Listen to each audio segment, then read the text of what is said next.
In the crumbling courtyard of Maplewood Shelter, a 13-year-old boy named Nate, quietly known as the Comet, lived in silent solitude. He carried the weight of a cruel nickname, a constant whisper that kept him apart. Yet in the nearby park he found a kindred spirit, a man who sat alone daily, a silent sorrow etched onto his face from the loss of his daughter. Nate felt a pull not of curiosity but of shared loneliness. He offered small, silent gestures of kindness, a gentle presence. Slowly, two forgotten souls began to find warmth in their shared stillness. Before we delve into this story, tell us where you're watching from. We love hearing your thoughts. Maplewood Shelter, nestled between a rusting railway line and a thinning grove of maple trees, was a place where children felt forgotten. The old red brick building stood like a stubborn relic, its shutters creaking, its paint peeling in flakes that danced on the cold autumn wind. In the back courtyard, faint laughter echoed as children raced across cracked pavement, their voices bright with play. They chased paper airplanes and rubber balls, sharing inside jokes only children understood. It was a world of joyful noise and movement, except for one quiet corner. There a boy sat alone on stone steps, a sketchbook in his lap, his eyes holding a silent longing to belong. Nathaniel Nate Brooks, 13, watched them from a distance far deeper than mere feet, a cold separation. He was slight for his age, his thin frame swallowed by a hand-me-down sweatshirt, sleeves sagging over small hands that clutched his pencil as if it were his only true confidant. His skin was dark as polished walnut, his hair cropped short. He curled inward not from laziness, but from a habit born of years spent shrinking into the background, a place where the spotlight never found him. From the edge of the courtyard, Nate's eyes followed the others. How they tagged each other, how they squealed, how someone always had another to laugh with, to run toward. He wished quietly and without words that just once one of them would glance back and say, "Hey Nate, come on." But they never did. His name was rarely spoken unless it was a suspicious whisper or an annoyed murmur. Some of the kids called him the Comet, a cruel joke born years ago when a new girl asked about his parents. "Didn't you know?" someone sneered. "His mom and dad died in a car crash. Boom. Just like a comet hit. He's bad luck." The nickname stuck. And so did the silence. Wasn't that Nate was strange? He was quiet, yes, but not strange. He rose before the others each morning to help Mrs. Avery in the kitchen. He meticulously folded his clothes, swept the shared hallway without being asked, and always gave away the last muffin if someone else wanted it more. But kindness, when wrapped in quietness and dark skin, often went unseen in places like Maplewood. Today he sat alone again, sketching a boy with wings. The boy in his drawing wasn't real, not really, but Nate liked to imagine this version of himself could soar above it all, unnoticed. No more. He paused, glancing at the small plastic tube tucked safely inside his jacket pocket. It was a bubble wand, a cheap, half-empty gift from last month's donation drive, but sacred. When he blew bubbles even for a few moments, he wasn't the comet. He was the sky. The afternoon light stretched long as the children tired of their games. Some went inside. Others sat in clusters talking about families they hoped would adopt them. Nate listened from his steps, pretending not to. He knew better than to hope. Every time families visited, they smiled at the bubbly kids, the blonde girls with dimples, the boys who charmed with sports talk. When they passed Nate, they rarely stopped. Once a couple leaned in, curious, until a boy near the swings called out, "That's the Comet." The couple's faces changed. They moved on. Nate didn't cry. He'd stopped crying a long time ago, the way some children forget to speak when they're never heard. He simply clutched his sketchbook tighter and looked away. That night he folded the winged boy's page and slid it under his mattress. At dinner the table was loud, bowls clinking, chairs scraping, laughter bouncing off walls. Nate sat quietly at the end, eating slowly, methodically. No one noticed when he slipped the last slice of cornbread from his tray and wrapped it in a napkin. It wasn't for him. Later, while the other kids watched TV, Nate wandered toward the courtyard's edge, then through the side gate, stepping carefully past the cracked stone path that led to the road. He knew the way by heart now. Past the old fence, across the narrow street, and into the park where something or someone waited. Not with words, not with warmth, but with space. Space enough for a boy like Nate to sit and not feel like a trespasser. He could pretend the world didn't see him as a burden, a mistake, but simply as a child who wanted to be seen. In the fading light, Nate pulled out his bubble wand. The solution was thin, nearly gone, but enough for a few perfect spheres. He dipped the wand, held it to his lips, and blew. One bubble, then two, then five, shimmering, fragile, catching the golden light as they rose and danced above the trees. He smiled just barely. Not far from him, seated on a worn bench with a newspaper folded neatly in his lap, a man with salt and pepper hair and a furrowed brow turned his head slightly, just enough to watch the boy in silence. And though neither said a word, something had already begun. The next day, precisely at 4 o'clock, Nate returned to the park. He didn't run, he never did, but his steps were quicker than usual, light with anticipation. The autumn wind had a bite, brushing red and gold leaves across the path like scattered memories. Nate's sneakers crunched over them as he approached the familiar bench, his small hands tucked into his hoodie pockets, the bubble wand nestled safely against his chest. The man was already there just like yesterday. He sat with legs crossed, a folded newspaper balanced on one knee, eyes hidden behind simple reading glasses. He looked like someone from another time. Plain but well-kept clothes, polished shoes, disciplined posture. He didn't glance up when Nate approached or when the boy sat down at a distance, just close enough to feel the edge of the man's presence. Nate didn't expect acknowledgement. He didn't even hope for it. Being ignored wasn't new, but being allowed to stay, that was different. That meant something. The first few afternoons unfolded in quiet repetition. Nate came. The man sat. They shared space and nothing more. Occasionally, Nate would offer a silent nod or whisper a soft hi, to which the man gave no response, not even a flick of the eye. But he didn't move away either, didn't frown or leave or shoo the boy as so many adults had done before. That, in Nate's world, was permission enough. By the 4th day, Nate brought half a cornbread muffin, carefully wrapped in the same napkin he'd saved from lunch. He didn't say anything when he placed it gently on the edge of the bench closest to the man. He didn't even watch to see what would happen. He just sat back in his spot and began blowing bubbles, watching the wind catch them and carry them over the oak trees. Behind the rustle of newspaper pages, a pair of eyes followed the iridescent orbs as they rose, hovered, and vanished into the sky. He came every day, always on time, never expecting anything. The man never spoke, but he never left. Nate noticed details. The tiny tear near the man's sleeve, the old model watch always precisely set, that he never used his phone, never smiled, and never looked truly present, even when he was right there. And though Nate was just a boy, he knew enough about sadness to recognize it in someone else. On the 7th day, Nate sat a little closer. Not too close, just one board closer on the bench. He kept his eyes on the pavement, pretending to trace patterns in the dirt with his sneaker. Then, in a voice barely above the wind, he said, "I don't think you're here because of the view." There was no response. "That's okay," he added quickly. "Not here for it either." Silence. Nate exhaled slowly, letting the cold air burn his chest. He looked up at the trees, at the long branches reaching toward nothing. "People think I'm bad luck," he murmured. "They think my parents died because of me." He swallowed. The man's fingers paused on the newspaper. For the first time he turned his head only slightly, just enough for Nate to see the side of his face. Lines were carved deep into his expression, not from age, but from grief that had sat too long on the heart. Nate didn't push. He just kept coming. Days passed, then a week. The man, whose name Nate still didn't know, began to shift subtly in posture when the boy arrived. He sat straighter, uncrossed his legs, sometimes even folded his paper before Nate sat down. Once he set a thermos beside him with 2 cups, not looking up as he did. Nate stared at it for a moment, then reached for the smaller cup and whispered, "Thank you." Then on the 10th afternoon the man spoke. His voice was dry, rusted from disuse, but clear. "You don't ask for anything." Nate froze, bubble wand halfway to his lips. He turned, eyes wide. "What? You come here, you sit, you give things away, but you never ask for anything back." The man looked straight ahead. "Why?" Nate considered his answer. "Because people don't like when I do." The man didn't reply, but the next day he brought an extra muffin and placed it silently between them.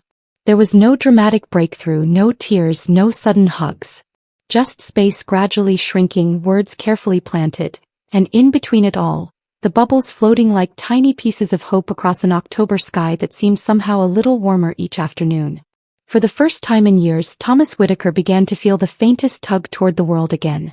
Not because someone had shouted or demanded or fixed him, but because a quiet boy with gentle eyes and the patience of someone twice his age had simply stayed. It was the 12th afternoon when the silence between them cracked open, not like glass shattering, but more like old hinges finally giving way.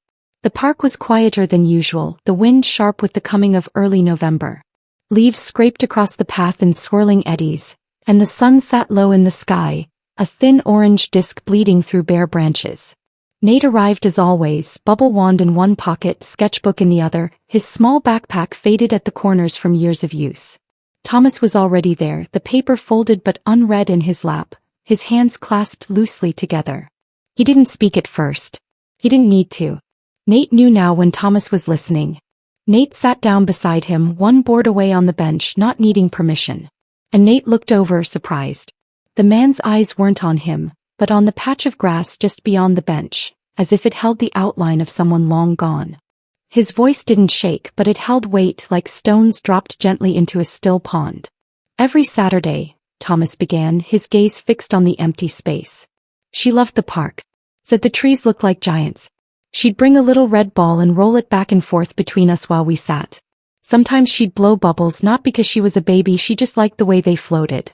Said they didn't obey rules. He gave a breath that might have been a laugh once. She called them rebels. So Nate listened, quiet as ever, his fingers tracing the carved initials on the bench slat beside him. He didn't speak right away.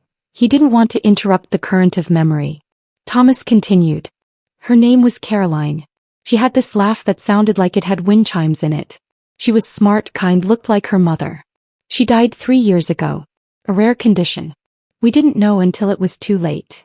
The confession came like rain on a dry roof. Unexpected, gentle, but deeply felt. Nate turned his face toward the man, not with shock but with understanding. He knew what it was to lose someone and still expect them to walk into a room, to carry their voice in your head because the world had stolen their body. He knew, even without saying so, that grief was a long, slow ache that settled into the bones like winter. I'm sorry, Nate said simply and meant it. Thomas nodded once, then looked at him fully. You remind me of her. Not in the way you look. In the way you sit in silence and still somehow speak. The boy blinked, unsure what to say.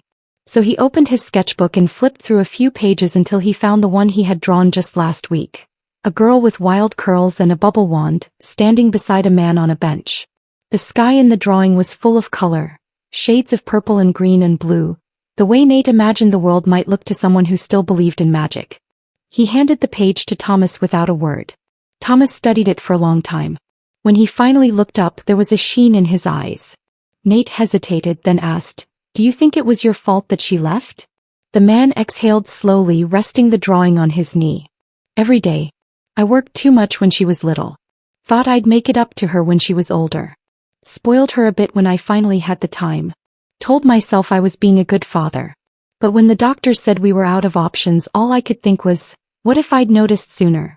What if I'd given her more time with me instead of more toys, more trips, more money? He paused, voice low. Grief's like a bad accountant. It keeps tally of things you never owed and demands payment you can't afford. Nate looked down at his hands. People think I caused the crash that took my parents. I was 5. I don't even remember it. Just flashes, sirens, broken glass, someone calling my name. But they say I survived when they didn't, so I must have brought the bad luck. That's not true, Thomas said, his voice firmer now. That's not on you. Nate nodded slowly, but the pain in his chest didn't lift. I know it's not fair, but I also know people like stories, and I'm the easiest one to blame. A pause settled between them, quiet but not empty. Then Nate straightened a little, shoulders squaring in a way that surprised even him. But I'm not going to let them be right. I don't know why I'm still here, but I am. And if I'm here, I'm going to make it matter. I'm going to do something good, be someone good. That way when people look at me, they won't see a comet. They'll see a reason to hope. Thomas didn't speak for a long while. He stared out into the horizon where the last light faded. And that night, when Nate walked back to the shelter, the stars were just starting to prick the sky. And he found himself wondering if maybe, just maybe, one of them had always been watching back. Winter pressed gently against the town as the days shortened and the wind carried the scent of frozen soil and fallen pine. By late November, the park emptied earlier each afternoon, the benches cold to the touch, the trees stripped bare. But still Nate came always on time, always to the same bench. And Thomas was no longer just there. He was present. Something had changed in the air between them. It wasn't sudden like a storm, but gradual like the turning of a season. They spoke more now, not always with stories but with thoughts, small reflections, observations. Nate would point out cloud shapes or how the frost on the leaves made them look like sugar. Thomas, in turn, would explain how to read the rings of a tree stump or why squirrels bury acorns in clusters. It wasn't about teaching. It was about noticing together. One afternoon, Thomas pulled out a simple pocket chessboard. "Ever played?" he asked. Nate shook his head, and so Thomas showed him how the knight moved in an L shape, how pawns could become queens. They played slowly, the cold forgotten for a while. When Nate made his first checkmate, he didn't smile, but Thomas did. Day by day, something inside Thomas began to rise again, something old and buried. He found himself thinking of Nate when walking past bookstores, wondering if the boy would like a particular novel. He caught himself packing an extra sandwich without realizing why. He thought of what Caroline, his daughter, would have said, how she might have liked Nate's quiet thoughtfulness, how she would have told Thomas that healing wasn't forgetting but choosing to live anyway. Then came the moment. It was a small thing, so small it might have been missed. Nate had just finished helping a little girl fix her broken balloon string near the fountain. He tied the knot with care, offered a quiet, "Here you go," then returned to the bench. Thomas, watching, said softly, almost to himself, "You do that a lot?" Nate looked over. "Do what?" "Give more than you have." The boy didn't reply. He just looked out across the empty field and nodded as if he wasn't sure how else to exist. Thomas didn't say more that day, but he felt something stir so powerfully in his chest that he had to excuse himself early. That night back at home, he stood in front of a mirror he hadn't looked into properly in years. He smoothed his collar. He stared at his own reflection like seeing a man not yet finished. The next morning he opened his old filing cabinet. It stuck from disuse. He forced it open and found the forms, papers he had printed over a year ago but never filled in. Petition to adopt. His name already typed at the top. He had once laughed bitterly at the thought. Who would he adopt? What did he have left to give? Now he knew. By the end of that week the papers were signed. He didn't go to the park that afternoon. Instead he went to Maplewood Shelter. When he arrived, the receptionist looked up in mild confusion. "Can I help you?" "Yes," Thomas said, adjusting his coat. "I'm here to speak with the director. I'd like to begin the process to adopt a boy named Nathaniel Brooks." There was a pause. The room, though warm, felt still, and he added gently, "Please don't tell him just yet. I'd like to be the one to do it." And outside, just beyond the window, the sky began to shift. Soft clouds parting, pale winter sun spilling through as if the world too was preparing to begin again. The day Thomas returned to the park, he wasn't in his usual coat or scarf. "You didn't come yesterday," Nate said softly, trying to sound casual but unable to keep the edge of worry from his voice. "I know," Thomas replied, stepping closer. "I had something I needed to do." He sat beside Nate, a quiet breath escaping him. Then he turned and looked the boy in the eyes, not as someone fragile or lost, but as someone becoming. "I went to see the director at Maplewood. And a lawyer." Nate blinked. "Why?" Thomas didn't hesitate. "Because I want you to come home with me. For good." For a moment time seemed to hold its breath. Nate stared at him, unsure if he'd heard right, unsure if this was a joke or a test or a dream dressed in daylight. "You mean live with you?" Thomas nodded. "No more waiting. No more wondering if you belong somewhere. I want you to be my son, Nate. Not because you need saving but because I do." The boy's hands trembled just slightly, his lips parting as if to speak, but no sound came. Then slowly he nodded once, then again, and Thomas reached over, placing a hand gently on his shoulder. It was the first time either of them had truly touched the other, and it didn't feel forced. It felt like something whole. Within a month the papers were processed. Nate left Maplewood quietly. No one made a scene. No hugs, no cheers, just a few curious glances, one jealous mutter, and Mrs. Avery standing by the gate, blinking rapidly as she handed him his backpack. "Go make the world," she whispered. Thomas had prepared a room for him, not big but full of light. There was a new bed, a desk, shelves, and waiting on the windowsill, a glass jar filled with bubble solution and a polished silver wand. Nate stood in the doorway for a long time before stepping inside. Years passed. Nate grew taller, stronger, more certain in his step. He excelled in school not because he needed to prove anything but because someone finally believed he could. Thomas never pushed. He simply stood behind him, steady as a foundation. By the time Nate turned 28, he no longer introduced himself as a boy from the system. He introduced himself as Nathaniel Brooks Whitaker, co-founder and director of the Second Light Foundation, a nationwide network of support centers for orphan children and teens aging out of care. He and Thomas ran the foundation together, not as saviors, but as witnesses to what kindness could build. They didn't save thousands with grand speeches. They saved them one quiet conversation at a time. A meal left at a doorstep. A room painted in calming colors. A folder of college applications already printed and ready. No grand gestures, just presents. And perhaps the most remarkable thing was this. Nate never let go of who he'd been. He still visited parks. He still carried a sketchbook. And he still kept that little silver bubble wand, no longer fragile plastic but carefully remade, engraved with one word, begin. Because that was what he had done, what they both had done. They had begun again, and this time they brought others with them. And sometimes, on soft autumn days when the wind curled just right and the leaves rustled in that certain way, Nate would sit beside his father on that same old bench, open the jar of bubble solution, dip the wand, and send a rainbow sphere floating into the sky, fragile, beautiful, and utterly alive. And Thomas would watch, a soft smile on his face, and whisper, "Thank you for not giving up." Because in the quiet space between sorrow and healing, they had found each other. And from there they built something that even time could not undo.